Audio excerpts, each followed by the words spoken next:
Il y a quelques jours, j'ai fait une vidéo sur pourquoi Omega Shenron tabasse Beerus et Somozan Zakashin. En faisant mon analyse est logique, mais mon soi-disant problème est que GT ne soit pas canon. Alors, voyons ce qu'est la définition de canon de la fiction.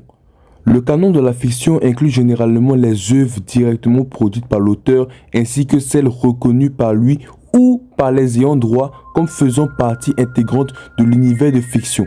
Retenez bien cette information.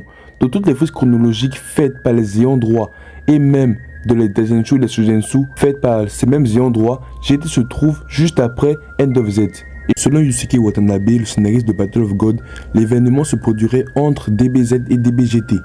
Takao Koyama, le scénariste de l'anime et des films DBZ, considère GT comme la suite canonique de Dragon Ball.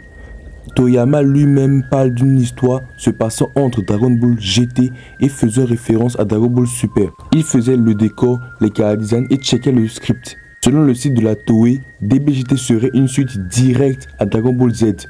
Dans le livre Akira Toyama, The World of Dragon Ball, on y voit la frise chronologique avec à la toute fin Dragon Ball GT. Ensuite, nous avons DBS qui nous tease le futur de Trunks en tant que CEO de la Capsule Corp de GT.